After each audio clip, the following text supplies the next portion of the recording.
Como profesor del Departamento de Lingüística General y Teoría de la Literatura de esta Universidad de Granada, con sede en esta Facultad de Filosofía y Letras, y como poeta, fui poeta antes que profesor. Es para mí un enorme placer presentar hoy a una colega que fue también alumna mía antes que colega, y a un editor. La colega es la profesora Joelle Guatelli-Tedeschi, profesora en la Facultad de Traducción e Interpretación, en el departamento que lleva ese mismo nombre, que ha sido una denodada instauradora de la civilización francesa en aquella facultad, y a la que debo agradecerle personalmente que después de ser alumna mía no solamente no me haya odiado, sino que haya dedicado gran parte de su vida a elaborar la primera tesis doctoral que se ha hecho sobre mi poesía y que se ha publicado en parte con el título Fruto cierto, la huella francesa en la poesía de Antonio Carvajal,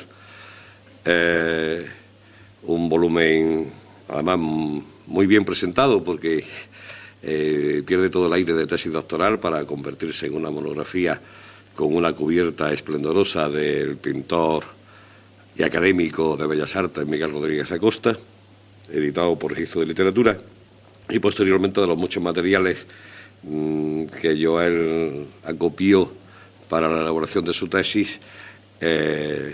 Ha salido un segundo libro que se llama Consonante Respuesta, la poesía de Antonio Carvajal, aunque por razones editoriales el título figura al revés, figura la poesía de Antonio Carvajal, Consonante Respuesta, que se ha publicado el año 2004 en Biblioteca Nueva, en Madrid. Eso por una parte. Por otra parte, fruto de las relaciones interuniversitarias que Granada tanto propicia y afortunadamente somos una de las universidades con más colaboración exterior y con un evidente prestigio fuera de nuestras propias fronteras, que propicia el hecho de los intercambios del trato entre profesores y alumnos, y fruto de las relaciones personales, en este caso también de Joelle Guatelli, y los lazos con la Universidad de Rouen y con la Universidad Laval de Quebec, en el Canadá, surgió un experimento de traducción poética a tres bandas, y afortunadamente para mí también yo he sido el objeto de esta primera experiencia, y el fruto de esa traducción, supervisado luego y rematado por Claude Cuffon, el gran hispanista, traductor de tantos escritores en lengua española, tanto españoles como hispanoamericanos, y una de las personas, uno de los hispanistas más preclaros del momento presente. Cuffon no solamente supervisó e intervino incluso en la traducción exclusiva por parte de él de algún poema mío, sino que además hizo la gestión para que este trabajo colectivo se pudiera publicar en Francia, y tenemos que agradecerle a Edición Segers, que acogiera esta publicación y que incorpore mi nombre a esa colección de tantísimo prestigio como es Poètes d'aujourd'hui, que si no recuerdo mal, creo que empieza por Federico García Lorca, o por lo menos el nombre de García Lorca es uno de los nombres primeros de la colección. Y bien, esto que puede sonar a vanidad, puede sonar que no estoy hablando más que de mí mismo, pero es que las cosas han venido así, y fruto de esa generosa acogida que Edición Segers ha hecho de este trabajo colectivo, donde una profesora y alumnos que figuran todos con su nombre de nuestra universidad, lo mismo que figuran los profesores y alumnos de las otras universidades en la antología, han visto el fruto de su trabajo recogido.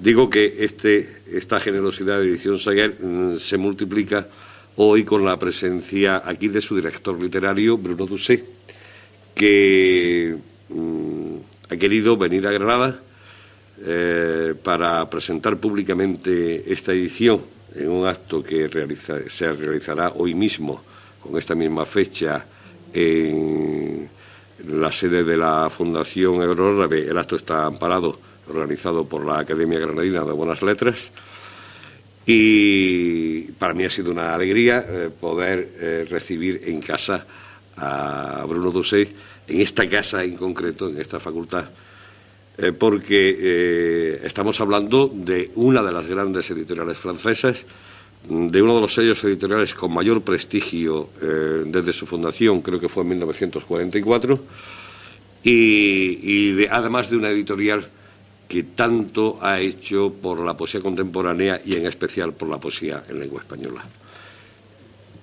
Bienvenidos los dos a esta Facultad de Filosofía y Letras. Bienvenida Joël Guatelli, bienvenido Bruno Doucet, y tenéis la palabra. Muy bien, muchísimas gracias, Antonio. Voy a empezar en español, pero ya luego seguiré en francés, ya que me parece que nuestra conversación con Bruno Doucet, que sí entiende el español, pero tiene algunas dificultades para hablarlo, pues será más fluida y más natural en francés. Yo quisiera decir que encontrarme hoy al lado de Bruno Doucet para entrevistarle en el marco del programa El Intelectual y su Memoria significa para mí saborear algo que se me antoja parecido a la satisfacción, orgullo y felicidad del campesino o de la campesina, más bien, mirando las gavillas recién recogidas que dan fe de la plenitud de la mies. Me explico. Si tenemos hoy el placer de acoger en el seno de la Universidad de Granada al intelectual parisino don Bruno Doucet, poeta, escritor, ensayista y además director de una de las más prestigiosas editoriales de poesía de Francia, la editorial Segers, no es mera oportunidad, brindada por un frío calendario de actividades culturales, sino que es, desde mi punto de vista, el fruto cálidamente madurado de un proyecto de envergadura que encuentra en este acto de hoy su merecido colofón. En efecto, por estas mismas fechas, hace de esto un año, tuve el placer de entrevistar en el marco de este mismo programa al hispanista, traductor e investigador Claude Cuffon, audaz investigador de la muerte de Federico García Lorca a finales de los años 40. Claude volvía el año pasado a la Granada de su juventud para participar como revisor y asesor en un proyecto de traducción poética colectiva liderado por la Facultad de Traducción e Interpretación de Granada, por también la de Rouen y la de Laval en Canadá. Y se tradujo una selección de poemas de nuestro gran poeta Antonio Carvajal.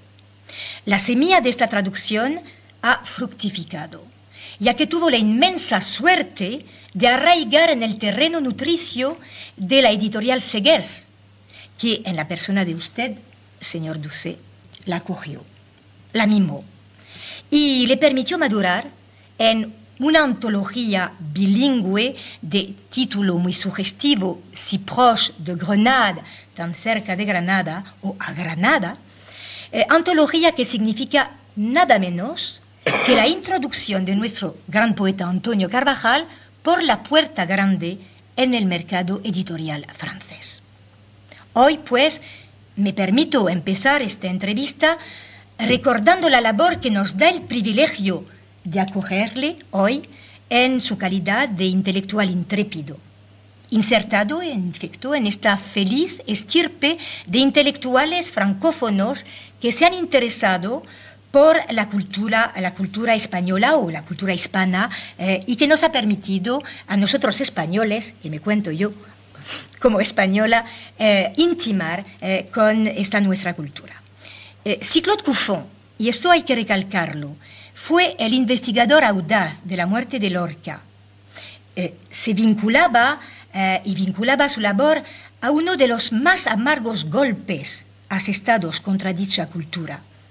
Usted, señor Doucet, editor de Antonio Carvajal en francés y por ende impulsor de renovada vida para su poesía, se vincula a lo que siempre es uno de los más dulces halagos propiciados a una cultura, la de injertarla a una nueva tradición para que acreciente sus frutos. Gracias, pues, por labor tan ingente. Situado ya el marco de nuestra entrevista, voy a pasar al francés para mantener con usted una conversación más fluida y natural, como lo dije al principio.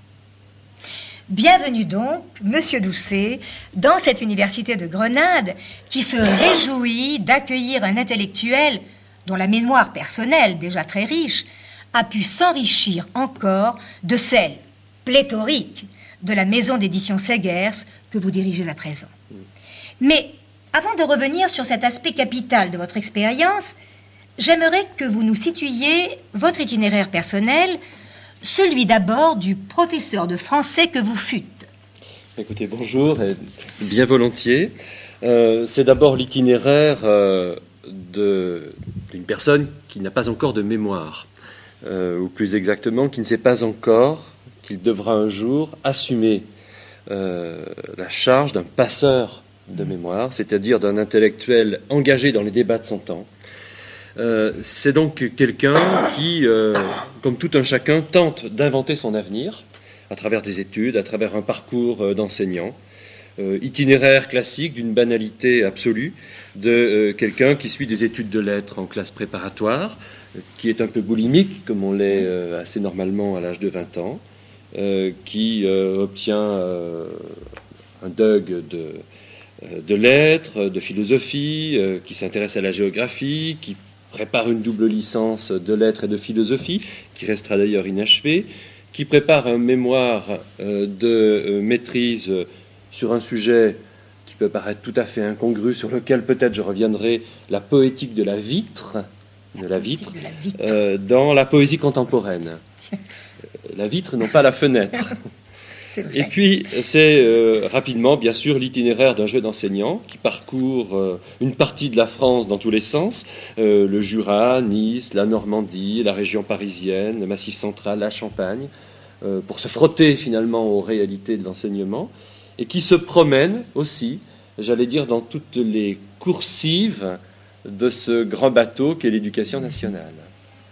Vous voyez, donc enseignement en lycée, en collège, quelques vacations à l'université, oui. Et puis une charge de formateur à l'UFM. Donc justement, ça c'est très intéressant pour nous de revenir un petit peu sur ce côté de formateur.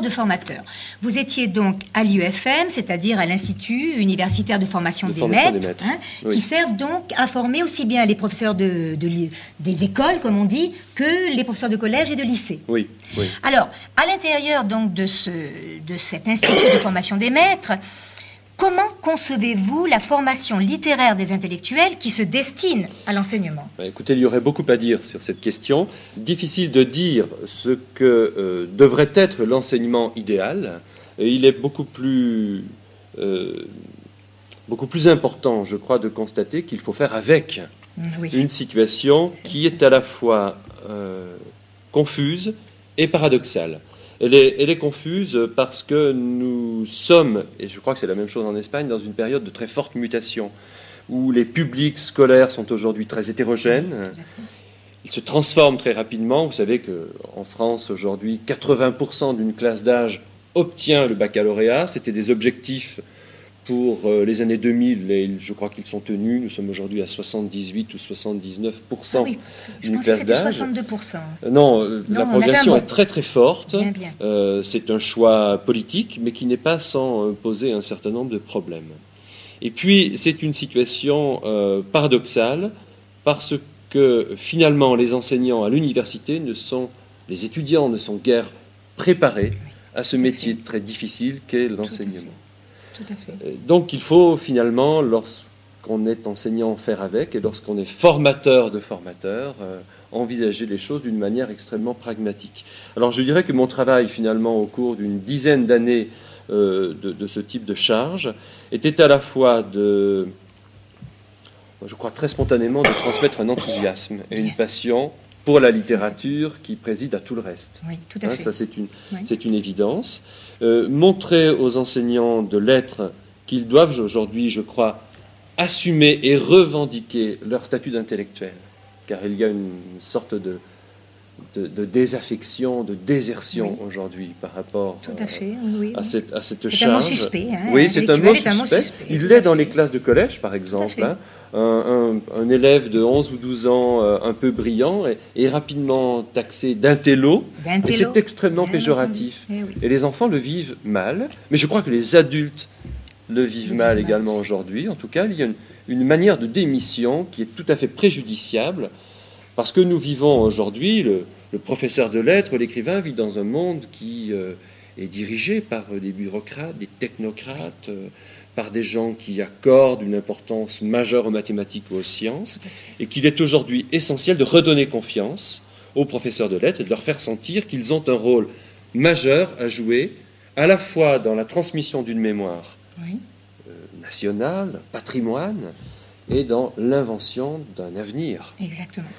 Ça, c'est le premier point. Donc, et le second, il est un peu, je dirais, mon obsession personnelle, et ce jardin secret sans lequel rien n'existe, qui consiste à redonner à la poésie la place qu'elle mérite dans l'enseignement des lettres et dans la formation de l'intellectuel. Donc, finalement, d'après ce que je comprends, vous êtes professeur, mais vous êtes aussi, avant tout, pédagogue. Et je crois qu'effectivement, comme vous venez de le dire et de le faire passer, vous ne concevez pas le travail d'enseignement sans une réflexion pédagogique. Alors, moi, effectivement, qui suis aussi enseignante, il me semble que faire entrer les jeunes élèves de collège particulièrement, dans la mémoire de leur littérature, c'est une gageure, c'est un défi majeur aujourd'hui, puisqu'il y a effectivement ce rejet. Or, si j'en juge par votre bibliographie, vous avez beaucoup travaillé sur la façon de parvenir à faire passer cette mémoire. Est-ce qu'il en est bien ainsi? Et quels sont les enjeux, à votre avis, de ce rapport vivant qui doit être maintenu entre un public de collège, un public de lycée et cette littérature qui, effectivement, fait un peu peur d'emblée? Alors écoutez, il y a plusieurs choses. Il y a d'abord le fait d'accepter de porter différentes casquettes, comme on dit en France, très simplement d'être à la fois enseignant, un peu chercheur, un peu écrivain, poète, essayiste, éditeur, auteur d'ouvrages collectifs, de manuels scolaires. C'est beaucoup de choses à la fois, et en même temps, ce n'est pas sans crainte, ni sans difficulté, ni sans danger. L'une des difficultés majeures que je l'ai vécue pendant de nombreuses années, c'était au fond de savoir, à titre très personnel, si j'étais un enseignant qui écrit ou si j'étais un écrivain qui enseigne. Et s'il existe un espace de compatibilité entre l'enseignement et l'exercice de la poésie. Ce sont des questions qui sont extrêmement difficiles et auxquelles j'ai tenté non pas d'apporter des réponses, mais finalement je crois que creuser un questionnement, c'est déjà tenter d'apporter des réponses. Peut-on enseigner la poésie? Enseignement et poésie sont-ils des réalités compatibles? À quoi rime la poésie et à quoi ça rimait lorsqu'on veut la transmettre et l'enseigner? Peut-on enseigner la poésie sans lui faire perdre sa saveur? Voilà, une grande question. Quelle place accordera-t-on dans l'enseignement de la poésie à la part d'émotion et de subjectivité sans laquelle rien n'existe? Pourra-t-on devenir autre chose que des médecins légistes de l'écriture? Car bien souvent, l'expression est dure, mais elle est vraie. L'expression est très dure, oui, bien souvent, les enseignants se trouvent placés entre deux difficultés. Parfois, ils se contentent d'une approche purement impressionniste de la poésie, qui est, ça a été longtemps le cas, simplement l'objet de récitations annonnées dans les petites classes, ou d'une approche comme cela qui se délite lorsqu'on se trouve face à des élèves plus âgés, ou bien on devient un technicien de l'écriture, on déconstruit des corps, on les reconstruit, Au mieux, l'enseignant devient un paléontologue, au pire, un médecin légiste de l'écriture. C'est une horreur, c'est une difficulté majeure. Et j'ai navigué entre ces écueils pendant des années. Et puis, il faut bien admettre que l'enseignant qui veut finalement habiter sa classe en poète entre dans une contrée, dans un territoire qui est complètement instable. Parce qu'il doit accepter finalement un domaine dans lequel s'exerce une activité protéiforme en constante mutation. Alors quels sont les éléments de contradiction qu'il y a entre la poésie et l'enseignement? J'en vois plusieurs. D'abord, le professeur de lettres, surtout dans les petites classes, et c'est dans les petites classes que le goût pour la poésie doit naître. L'enseignant de lettres, le professeur de français, comme ici je pense le professeur d'espagnol, doit d'abord transmettre ce que l'on pourrait appeler un bon usage de la langue. Vous savez, le bon usage, c'est le titre de cet ouvrage majeur de Grévis qui nous a nourris. C'est la Bible. Tout à fait. Le poète ne cherche pas à transmettre un bon usage de la langue, il n'en a que faire. Surtout dans la poésie contemporaine, on abandonne la ponctuation, on déconstruit la syntaxe, le texte peut se trouver éclaté dans l'espace de la page. Nous ne sommes pas face à la construction d'un bon usage de la langue, mais plutôt, au mieux, à la recherche d'une pratique bénéfique de la parole.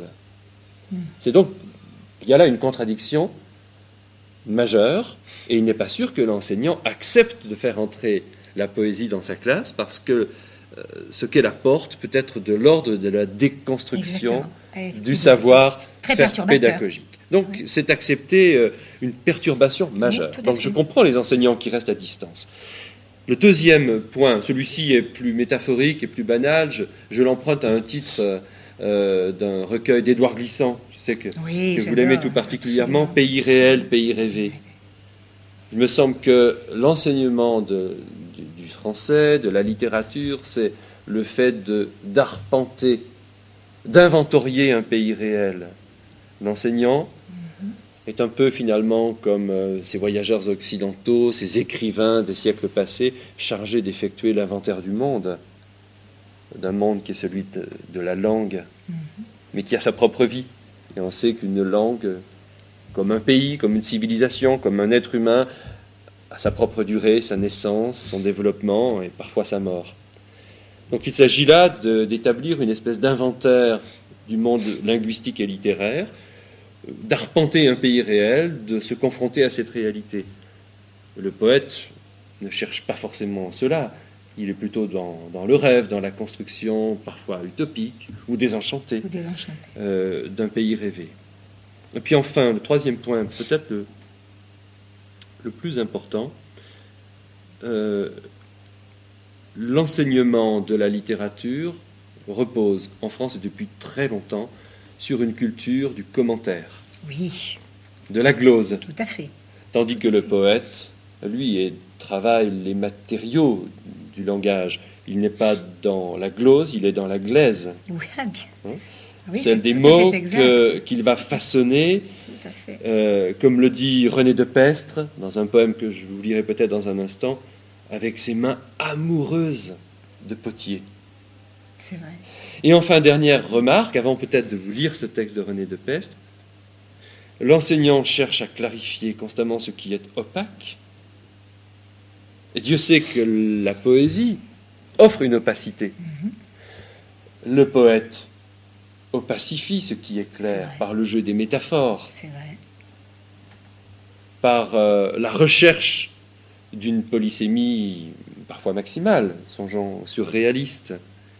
Donc, malgré lui, il opacifie au fond il opacifie ce qui pourrait être clair, alors que l'enseignant, je me répète, c'est peut-être le propre de l'enseignant, cherche à clarifier ce qui est opaque. Tout à fait. Alors, je crois peut-être que vous pourriez nous lire, Bruno, ce texte de René de Pestre. Je crois qu'avant de vous poser la question suivante, qui est importante sur poésie et temps de détresse, j'aimerais que vous nous lisiez ce texte de René de Pestre. Alors, il s'agit donc d'un poème intitulé « Libre éloge de la langue française » qui est paru aux éditions Actes Sud en 1993 dans une anthologie personnelle qui avait alors obtenu le prix Apollinaire. Je lirai le début et la fin de ce long poème intitulé « Libre éloge de la langue française ». De temps en temps, il est bon et juste de conduire à la rivière la langue française et de lui frotter le corps avec les herbes parfumées qui poussent en amont de mes vertiges d'anciens nègres marrons. Ce beau travail me fait avancer à cheval sur la grammaire à notre Maurice Grévis. La poésie y reprend du poil de la bête. Mes mots de vieux nomades ne regrettent rien, ils galopent de cicatrice en cicatrice jusqu'au bout de leur devoir de tendresse. Ce sont les mots frais et nus d'un Français qui vient de tomber du ventre de sa mère. On y trouve un lit, un toit, un gîte et un feu pour voyager librement à la voile des mots de la réelle utopie. Laissez-moi apporter les petites lampes de la créolité qui brûlent en amont, des fêtes et des jeux vaudous de mon enfance. Les mots créoles qui savent coudre les blessures au ventre de la langue française. Les mots qui ont la logique du rossignol, qui font des bonds de dauphin au plus haut de mon raz de marée.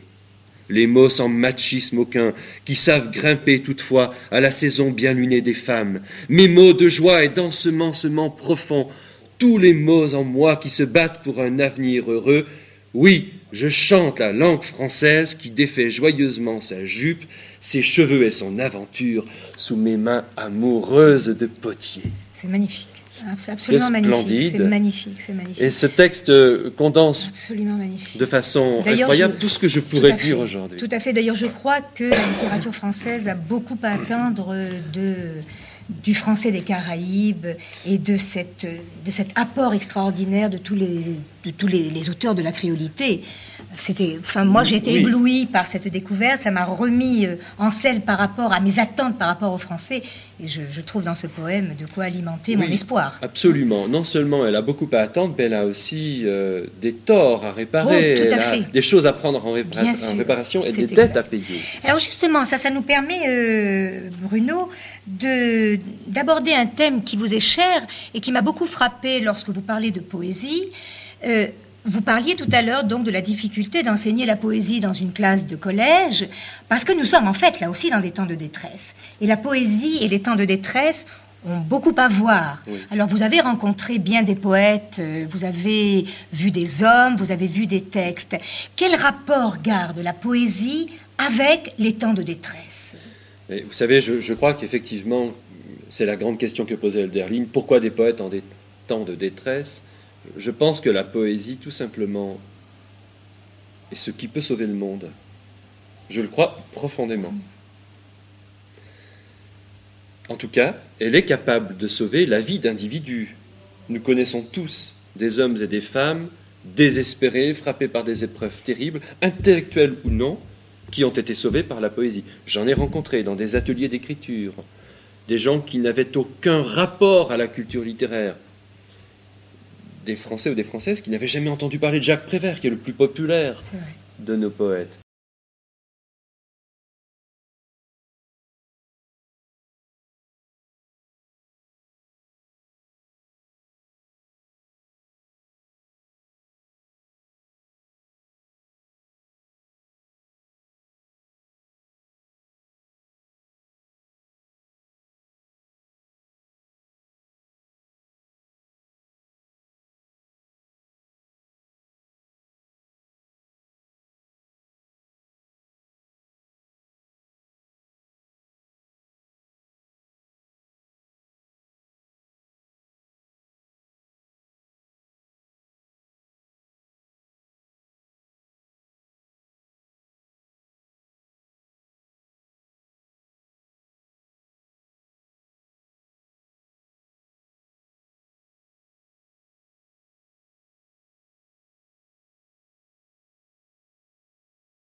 échanges entre 3 universités, c'est quelque chose qui m'a semblé très beau sur le plan humain, et j'ai été touché par cela. Voilà. J'ai moi-même très longtemps animé des ateliers d'écriture. Aujourd'hui, je n'ai plus le temps de le faire, ça me manque, mais c'est quelque chose qui m'a frappé. Alors, j'ai encore 2 questions importantes à vous poser, et une particulièrement sur quelque chose qui m'a beaucoup frappé hier, et qui effectivement donc donnait aussi au livre, à l'anthologie bilingue d'Antonio, Si proche de Grenade, une dimension tout à fait spéciale. Vous avez parlé, et ça a été pour moi une révélation, parce que je le savais, mais je ne l'avais jamais formulé clairement. Vous nous avez dit que pendant la guerre, il n'y avait pas eu de poètes collaborateurs. Oui. Il y avait eu des romanciers, des essayistes, des philosophes qui avaient effectivement collaboré, mais curieusement, il n'y avait pas eu de poète collaborateur. Et vous avez mis ça en rapport avec ce qui s'était passé donc pour Lorca et avec cet esprit de résistance qui avait animé les poètes par rapport à Lorca, autour de Lorca, etc. Vous avez bâti quelque chose là, une mémoire de la résistance, une solidarité de la résistance par rapport à la poésie, qui faisait que le livre d'Antonio, et Adélaïde l'a dit, et c'est en partie une vérité de premier ordre, le livre d'Antonio naît aussi à un moment donné où elle et moi sommes confrontés à la guerre d'Irak, et ce livre, cette traduction d'Antonio avec des poèmes pleins d'espoir, c'était d'ailleurs le thème du Printemps des poètes de l'année où nous avons fait sortir les premières traductions, il y avait un esprit de résistance, et bien à cette occasion de la guerre d'Irak. Alors, donc, tout ça, résistance, Lorca, la résistance des poètes, la solidarité, le non-collaborationnisme, Si proche de Grenade, qui s'inscrit dans cet esprit de résistance. Oui, les choses ont un sens, une continuité. Je crois, si vous me permettez, je voudrais revenir un instant sur cette question. Nous savons tous, vous le savez, que de grands intellectuels français, parmi lesquels des éditeurs, des essayistes, des romanciers, ont sinon collaboré avec l'ennemi. Il y en a, je ne vais pas citer les noms, mais La Rochelle, Brésilien, Rebatté et tant d'autres. Parfois se sont contentés d'un silence troublant. Il y a la mise à distance de Giono, pour des raisons, il y aurait beaucoup à dire, de Roger Martin Dugard, de Gide, etc. Mais de poètes qui ont pactisé avec l'ennemi, je n'en connais pas. Je n'en connais pas en France. Donc c'est une question qui est très importante et qui me trotte dans la tête depuis quelques années. Pourquoi ? J'ai le sentiment que personne n'a travaillé sur cette question-là. Je vois pour l'instant 2 réponses majeures. La poésie, d'abord, est affaire de résistance. Il n'y a pas de poésie sans résistance. Nous l'avons dit aujourd'hui, lire, écrire, dire de la poésie, en publier, c'est faire acte de résistance dans une société tout entière obsédée par la rentabilité des actes marchands.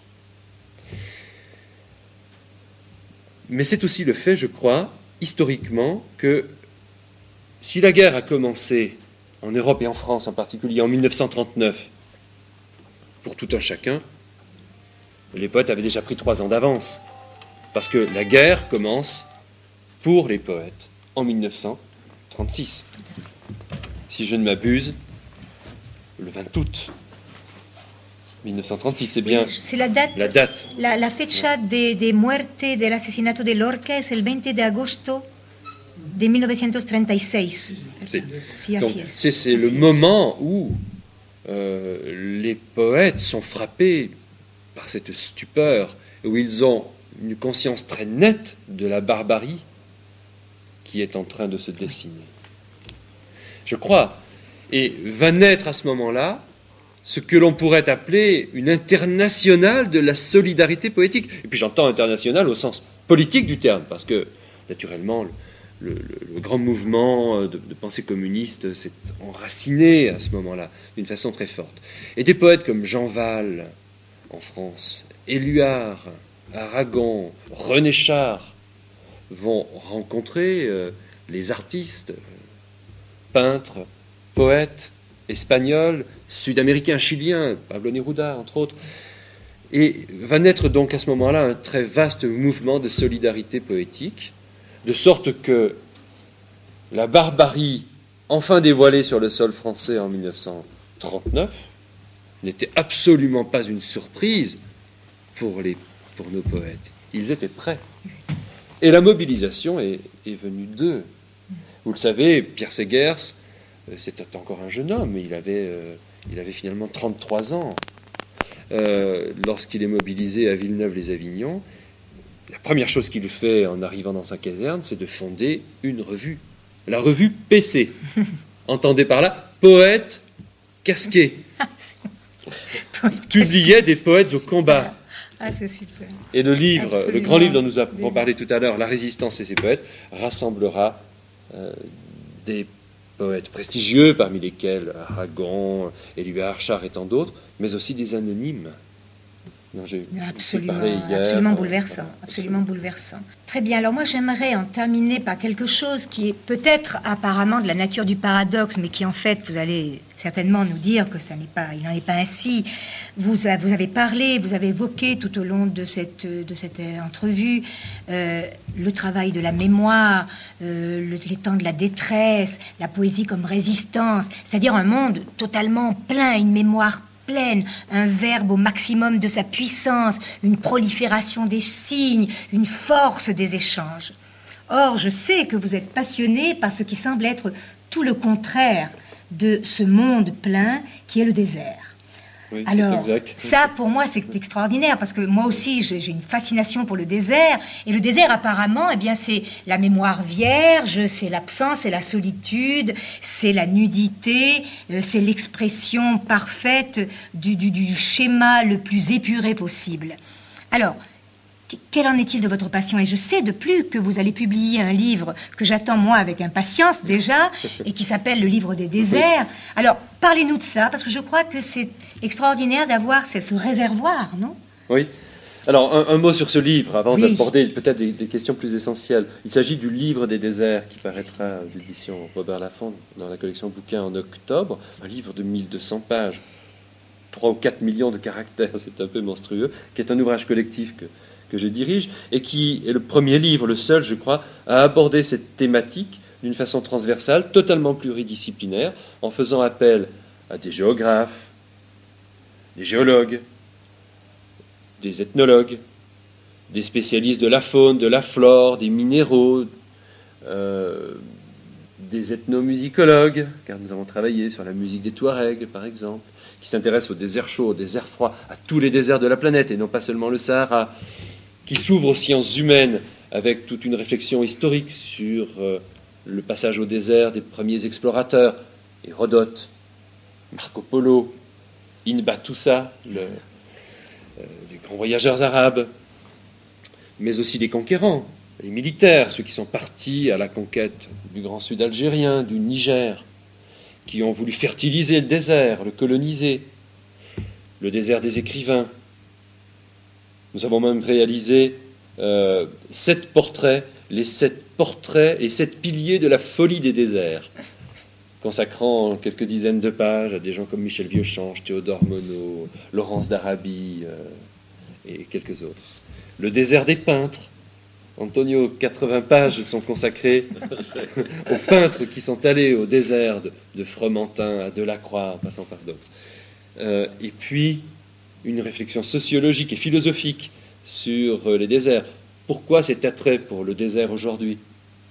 Que ce soit ces jeux stupides, des rallyes automobiles, ou cet engouement que suscitent les espaces vierges, minéralisés, le sable chez nos contemporains. Et enfin, une 5e partie qui, je crois, donnait peut-être sa raison d'être à ce livre, le désert des mystiques. Car n'oublions pas, Renan disait que le désert était monothéiste. La formule vaut ce qu'elle vaut, mais les 3 grandes religions du livre sont nées dans les déserts. C'est vrai. Le désert de la Bible, je crois qu'il y a 360 occurrences du mot désert dans la Bible. Le désert dans la tradition hébraïque, les pères du désert, la littérature des pères du désert, aux confins de la spiritualité et de la transmission écrite. Charles de Foucault, et puis l'islam. Et nous terminons par une centaine de pages consacrées à l'islam en ces déserts. Donc je crois qu'effectivement, c'est un livre important, attendu, qui était assez fatigant à faire, je dois dire, mais qui répond à un appel qui, pour moi, alors, partie liée aussi au mystère, parce que c'est lié à la poésie, c'est lié à ces parcours souterrains des rivières dont j'ai parlé.